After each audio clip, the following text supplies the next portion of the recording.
Maide surəsi 55-ci ayə. Yəni Allah Subhanahu taala buyurur ki, həqiqətən onlar Allah və Rasulü və möminlərin dostlarıdır. Kimlərdir? Əlləzinə, onlar ki namaz qılarlar, zəkat verərlər və hum rakiun, rükû halında. Bəziləri bu ayə deyiblər ki, güya ki bu ayə nazil olub, Əli ibn Əbi Talib, Ömər ibn Xattabın qaynatası, namaz qılanda rükuda biri gəlib meçdə, deyib ki, mənə pul verin, zəkat. Əli ibn Əbi Talibin də güya ki üzüyü olub, güya ki namazda Əli ibn Əbi Talib fikir qapıdadır, uzadıb ki, gəl götür gəlir. Namazda rükû verir. Birinci namazda tərpənmək olmaz. Uşaq da bunu bilir. O ki qaldı sahabi. Namazda tərpənmək olmaz, qaçı-qaçdır. Nə olur? Namazı qutarandan sonra verər də. Bu adam əvvəlcə deyir ki, bunu ancaq şiələr nisbət verir. Yəni Maidə 55-ci ayəni ancaq şiələr nisbət verir Həzrət Əli əleyhissalama. Və deyirlər ki, güya Həzrət Əli əleyhissalamın üzüyü olubdur, güya fikri namaz qılarkən fikri qapıda olubdur. Və belə bir şey ola bilməz. Həzrət Əli əleyhissalam bu işi görməz, axı namaz qılırdı, fikri namazda olmalıdır. Allahın qabağında xuşu, xuzu, namazda tərpənmək olmaz. Hətta uşaq da bunu bilir ki, namazda tərpənmək olmaz. Bunun cavabı nədir? Səhih Buxariyə diqqət edin. Səhih Buxari bunların bir nömrəli kitabıdır. Dari ibn Kəsirdə Dəməşqdə də, Beyrutda da çap olunurdu. 2002-ci ildə 1-ci növbədə. Kitab-ı Salatda 135-ci səhifədə, 106-cı babda, 516-cı hədisdə deyir ki, diqqət edin. Ənə Rasulullah sallallahu aleyhi və səlləm kənə yusalli və huvə hamilun umamətə bintə Zeynəbə bintə Rasulillah sallallahu aleyhi və səlləm. Deyir ki, Allahın Rəsulu salavatullah aleyh deyir ki, həml eləyirdi namaz qılarkən ümaməni, harada? Boynunda ya belində. Ümaməni boynuna ya belinə götürmüşmüş Peyğəmbərimiz namazda. Diqqət edin. Fəiza səcədə və zəha. O zaman ki, Peyğəmbərimiz səcdəyə gedirmiş, ümaməni boynundan qoyurmuş yerə. Və izan qamı həmələha. Və o zaman ki, ayağa dururmuş, həmələha götürürmüş umaməni ya belinə ya boynuna. Siz təkfirçi vahabilər deyirdiniz ki, yox, tərpənmək olmaz namazda.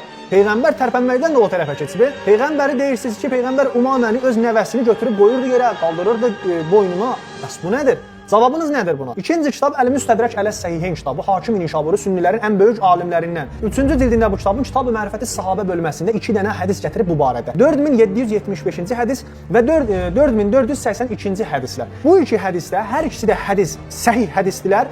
Burada deyir ki, İmam Həsən və İmam Hüseyn əleyhissalamı Peyğəmbərimiz özü namaz qılarkən belinə mindirirmiş. Bu tərpənmək deyil, nədir?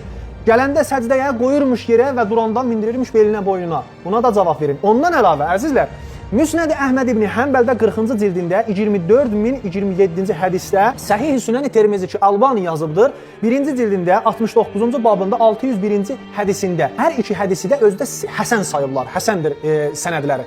Deməli, əzizlər, hər ikisi hədisdə Ayşədən nəql olunubdur. Ayşə deyir ki, Peyğəmbər evdə namaz qılırdı və mən getdim evin ağzına, qapının dalına. Peyğəmbər namaz qıla-qıla yeridi, gəldi, qapını açdı mənim üzümə. Qapını mənim üzümə açdı və həmən halda da yeriyə getdi, yenə də namazında durdu, namazını davam elədi. Bəs bu tərpənmək deyil, nədir? Ay insan, ay təkbirçi vahabi. Həzrəti Əli əleyhissalamın namazı müstəhəbbi namaz olubdur. Hardan bilirik ki, namaz müstəhəbbi namaz olmağın? Əbu Zər deyir ki, biz Peyğəmbər ilə namaz qılırdıq, zöhr namazını qıldıq, bitirdik və bu hadisə baş verdi. Yəni Həzrəti Əli əleyhissalam zöhr namazından sonra müstəhəbbi namaz qılırmış ki, belə bir sail, yoxsul gəlibdi, məscidə keçibdi. Bunu da hamı bilir ki, müstəhəbbi namazı hər bir halda qılmaq olar. Yol yeriyə qılmaq olar, maşında qılmaq olar, təyyarədə qılmaq olar, yıxıldığı yerdə qılmaq olar, atın belində, nə bilim, dəvə belində. Hər halda müstəhəbbi namazdır, vacib namaz deyil ki. Müstəhəbbi namazı hər bir halda qılmaq olar. Bu bir, ikincisi də vacib namazlarda da olsa yenə də heç bir problemi yoxdur.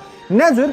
Qəlil miqdarda, yəni az miqdarda hərəkət et, tərpənməyin, hərəkət yox, tərpənməyin heç bir işgalı yoxdur. Yəni Həzrəti Əli əleyhissalam gedib qapının ağzına getməyibdi ki, orada getsin, orada sahilə desin, hə, gəl bura mənim əlimdən üzüyü çıxar. Xeyr, Həzrəti Əli əleyhissalam sadəcə əli ilə işarə edibdi. Əli ilə işarə edib, sahildə gəlib çıxardıb barmağından üzüyü. Vəssalam.